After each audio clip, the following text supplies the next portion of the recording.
Hi hello ನಮಸ್ಕಾರ ಸ್ನೇಹಿತರೆ. ಇಲ್ಲಿ ಭಾರ್ಗವಿ ಗಾಯತ್ರಿ ದೇವಿಗೆ ಸ್ಮಾರ್ಟ್ ಆಗಿದ್ದಾಳೆ. ಖಂಡಿತವಾಗ್ಲೂ ಇಲ್ಲಿ ಭಾರ್ಗವಿ ಇಟ್ಟಂತ ಹೆಜ್ಜೆ ಗಾಯತ್ರಿ ದೇವಿಗೆ ಒಂದೇ ಒಂದು ಸಣ್ಣ ಸುಳಿವು ಕೂಡ ಕೊಟ್ಟಿಲ್ಲ. ಆ ರೀತಿಯಲ್ಲಿ ಇಲ್ಲಿ ಗಾಯತ್ರಿ ದೇವಿ ಭಾರ್ಗವಿ ಕೈಲಿ ಬಂದಿಯಾಗಿದ್ದಾಳೆ. ಹಾಗಿದ್ರೆ ಏನಾಯ್ತು, ಏನ್ ಕತೆ ಎಲ್ಲವನ್ನ ಕೂಡ ತಿಳ್ಕೊಬೇಕು ಅಂದ್ರೆ ಈಗಲೇ ನಮ್ಮ ಈ ಚಾನಲ್ನ ಸಬ್ಸ್ಕ್ರೈಬ್ ಮಾಡಿ, ಹಾಗೆ ಈ ಒಂದು ವಿಡಿಯೋವನ್ನ ಪೂರ್ತಿಯಾಗಿ ನೋಡೋದನ್ನ ಯಾವುದೇ ಕಾರಣಕ್ಕೂ ಕೂಡ ಮರಿಬೇಡಿ. ಇಲ್ಲಿ ಒಂದು ಕ್ಲಬ್ ಮೆಂಬರ್ ಬಂದಿದ್ದಾರೆ, ನಿರ್ಮಲಾ ಪಾಟೀಲ್ ಅವರನ್ನ ಆಡ್ಕೋತಿದ್ದಾರೆ. ಸಾಕ್ಷಿ ಕಾಲನ್ನ ಇಟ್ಕೊಂಡು ಕೇಳ್ಕೊಂಡ್ರೆ ನಿಮ್ಗೆ ಮತ್ತೆ ಆ ಮನೆ ಪ್ರವೇಶ ಸಿಗುತ್ತೆ ಅಂತ ಹೇಳ್ತಾರೆ. ಇದರಿಂದಾಗಿ ಭಾರ್ಗವಿ ರೊಚ್ಚಿಗೆ ಹೇಳ್ತಾರೆ, ಏನ್ ಮಾತಾಡ್ತಿದ್ದಾರ ನೀವು, ಮಾತಾಡೋಕ್ಕೂ ಮುನ್ನ ಮಾತಲ್ಲಿ ಹಿಡ್ತಾ ಇರ್ಲಿ ಅಂತ ಮಾತಾಡ್ತಾರೆ. ಹೌದೌದು, ಈ ರೀತಿ ಮಾತಾಡಿದ್ರಿಂದಾನೆ ಇವತ್ತು ನೀವೆಲ್ಲ ಬೀದಿಗೆ ಬಿದ್ದಿರೋದು. ನೋಡು ನಿರ್ಮಲಾ, ಇವತ್ತು ನೀವು ಇಲ್ಲಿರೋದಕ್ಕೆ ಕಾರಣ ಈ ಭಾರ್ಗವಿನ, ಇವಳಿಂದಾನೇ ನೀವು ಇವತ್ತು ಈ ಒಂದು ಹಂತಕ್ಕೆ ತಲುಪಿರೋದು ಅಂತ ಹೇಳ್ತಿದ್ದಾರೆ. ಆಗ ಭಾರ್ಗವಿ, ನಮ್ಮ ಮನೆಯಲ್ಲಿ ಬಂದಿದ್ರಾ, ಇಲ್ಲಿ ಏನೇ ಇದ್ರು ನಮ್ಮ ವಾಯ್ಸ್ ರೇಸ್ ಆಗ್ಬೇಕೇ ಹೊರತು ನಿಮ್ಮ ವಾಯ್ಸ್ ಅಲ್ಲ. ಅದ್ಯಾರೋ ಹೇಳಿದ್ರಲ್ವಾ, ಅವ್ರನ್ನ ನಾವೇ ಆ ಮನೇಲಿ ಬಿಟ್ಟು ಬಂದಿರೋದು, ನಮ್ಮ ಮನೆಯಲ್ಲಿ ಅವ್ರನ್ನ ಕಸ ಧೂಳು ಓಡ್ಕೊಂಡಿರಿ ನಾವು ಬರೋ ತನಕ ಅಂತ ಹೇಳಿ ಬಿಟ್ಟು ಬಂದಿದ್ದೇವೆ. ಅವ್ರು ಯಾವತ್ತೂ ಕೂಡ ಮನೆ ಯಜಮಾನಿ ಆಗ್ಲಿಕ್ಕೆ ಸಾಧ್ಯ ಇಲ್ಲ. ಯಾವತ್ತಿದ್ರೂ ಕೂಡ ನನ್ನ ಅತ್ತೆ ನಿರ್ಮಲಾ ಪಾಟೀಲ್ ಆ ಮನೆಯ ಯಜಮಾನಿ ಅಂತ ಹೇಳಿ ಭಾರ್ಗವಿ ತಿಳಿಸ್ತಾರೆ. ಹೌದೌದು, ಇದಕ್ಕೇನು ಕಡಿಮೆ ಇಲ್ಲ. ನಿನ್ನ ಒಂದು ಕ್ಲಬ್ಬಿನ ಪ್ರೆಸಿಡೆಂಟ್ ಸ್ಥಾನ ಕೂಡ ಹೋಗುತ್ತೆ. ಏನು ಅವಳೇ ಅಲ್ವಾ ಯಜಮಾನಿ ಅಂದಮೇಲೆ ಎಲ್ಲ ಅಧಿಕಾರ ಅವಳಿಗೆ ಇರತ್ತೆ ಅಂದಮೇಲೆ ಅವಳೇ ಕ್ಲಬ್ಬಿನ ಒಂದು ಹೆಡ್ ಪ್ರೆಸಿಡೆಂಟ್ ಕೂಡ ಆಗ್ತಾಳೆ ಅಂತ ಹೇಳ್ತಿದ್ದಾರೆ. ಸರಿ ಅಂಥವ್ರನ್ನೇ ಮಾಡ್ಕೊಂಡು ಹೋಗ್ಬಹುದು. ಆದರೆ ತುಂಬಾ ದಿನ ಅವರ ಆಟ ನಡೆಯೋದಿಲ್ಲ. ಆ ಮನೆಗೆ ಬಂದೇ ಬರ್ತೀವಿ.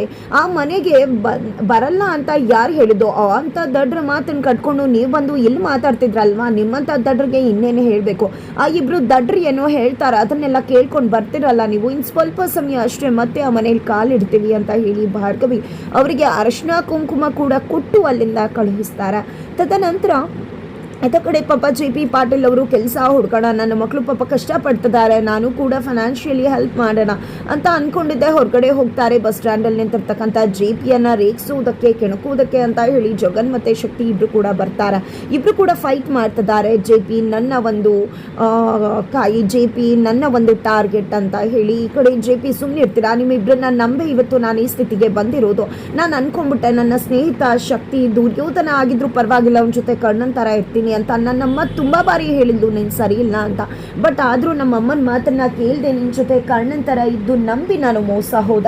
ಅದೇ ರೀತಿ ನನ್ನ ತಮ್ಮನಿಗೆ ನನ್ನ ಹತ್ರ ಇದ್ದಿದ್ದೇ 2 ತುತ್ತಾದರೂ ಕೂಡ ಅದರಲ್ಲೂ ನನ್ನ ತಮ್ಮಂಗೆ ನಾನು ಕೊಡಬೇಕು ಅಂತ ಹೇಳಿ ನನಗಿಲ್ದೇ ಇದ್ರೂ ಕೂಡ ಅವನು ಕೊಡ್ತಿದ್ದೆ ಅಲ್ವಾ.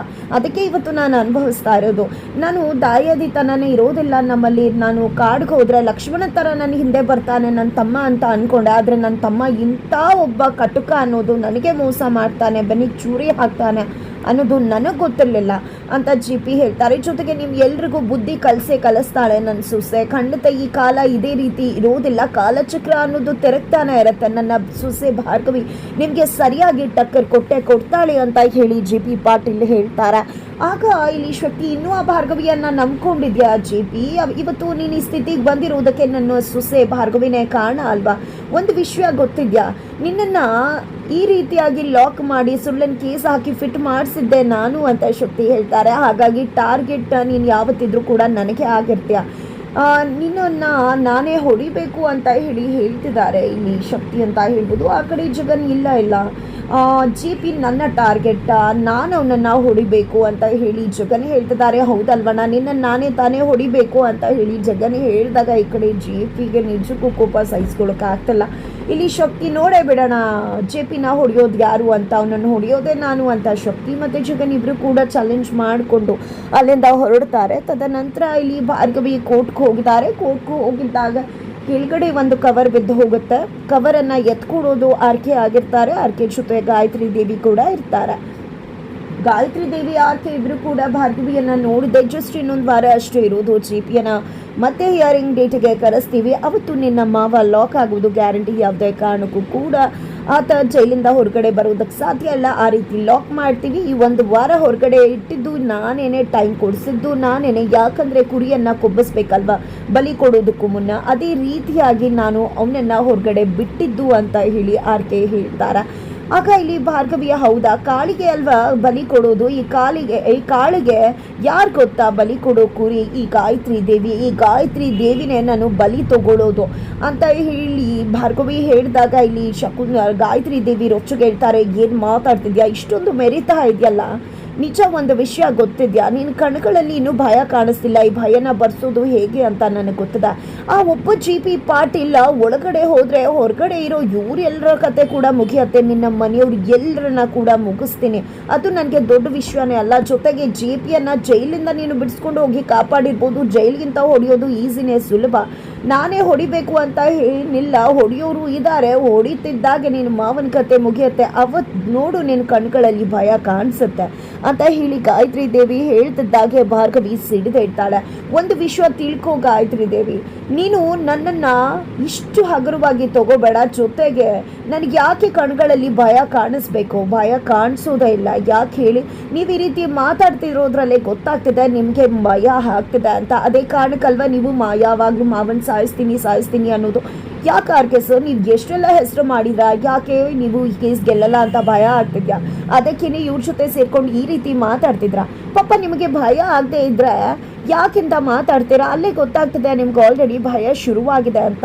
ಒಂದು ವಿಷಯ ನೆನ್ಪಿಟ್ಕೋ ಗಾಯತ್ರಿ ದೇವಿ, ನೀನು ನನ್ನ ಮನೆಯವರನ್ನ ಟಚ್ ಮಾಡಬೇಕು ಅಂದರೆ ಮೊದಲು ನನ್ನನ್ನು ದಾಟಿ ಹೋಗ್ಬೇಕಾಗತ್ತ, ಆಗ ಮಾತ್ರ ನೀನು ನನ್ನ ಮನೆಯವರನ್ನ ಟಚ್ ಮಾಡೋದಕ್ಕೆ ಸಾಧ್ಯ, ಆದರೆ ನನ್ನನ್ನು ಕ್ರಾಸ್ ಮಾಡಿ ಹೋಗೋದಕ್ಕೆ ನಾನು ಬಿಡೋದೇ ಇಲ್ಲ ಅಂತ ಹೇಳಿ ಹೇಳ್ತಿದ್ರೆ, ನೋಡೇ ಬಿಡೋಣ ಯಾರು ಗೆಲ್ತಾರೆ ಅಂತ, ನಿನ್ನ ಕಣ್ಗಳಲ್ಲಿ ಭಯ ಹುಟ್ಟಿಸ್ತೀನಿ ಅಂತ ಹೇಳಿ ಗಾಯತ್ರಿ ದೇವಿ ಚಾಲೆಂಜ್ ಮಾಡ್ತಿದ್ದಾರೆ. ಹಾಗೆ ಈ ಕಡೆ ಭಾರ್ಗವಿ ಕೂಡ, ನೀನು ಕೂಡ ಜೈಲ್ಗೆ ಹೋಗೋದಕ್ಕೆ ಸಿದ್ಧವಾಗು, ಅದಕ್ಕೆ ಪ್ರಿಪೇರ್ ಆಗು, ಆಲ್ ದ ಬೆಸ್ಟ್ ಅಂತ ಹೇಳಿ ಗಾಯತ್ರಿ ದೇವಿಗೆ ಕೈ ಕೊಡ್ತಾರೆ.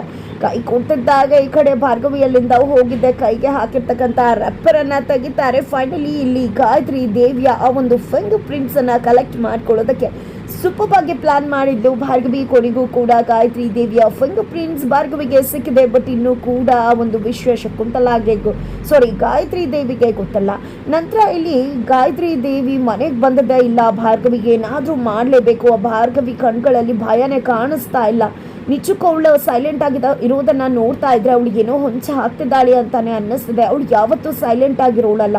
ಸೈಲೆಂಟ್ ಆಗಿದ್ದಾಳೆ ಅಂದ್ರೆ ಅವಳಿಗೇನೋ ಪಕ್ಕ ಪ್ಲಾನ್ ಮಾಡ್ತಿದ್ದಾಳೆ ಅಂತ ಹೇಳಿ ಗಾಯತ್ರಿ ದೇವಿ ಹೇಳಿದಾಗ, ಅಯ್ಯೋ ಆ ಭಾರ್ಗವಿ ಬಗ್ಗೆ ಯಾಕೆ ತಲೆ ಕೆಡ್ಸ್ಕೋತೀಯ, ಬಿಟ್ಟಾಕು ಅಂತ ಹೇಳಿ ಅಣ್ಣ ಶಕ್ತಿ ಹೇಳಿದಾಗ, ಏನು ಮಾತಾಡ್ತಿದ್ಯಾ ಶಕ್ತಿಯ, ಭಾರ್ಗವಿ ಏನು ಅಂತ ಗೊತ್ತಿದ್ದು ಕೂಡ ಈ ರೀತಿ ಮಾತಾಡ್ತಿದ್ಯಾ ಅಂತ ಹೇಳಿ ಗಾಯತ್ರಿ ದೇವಿ ಕೇಳ್ತಾರೆ.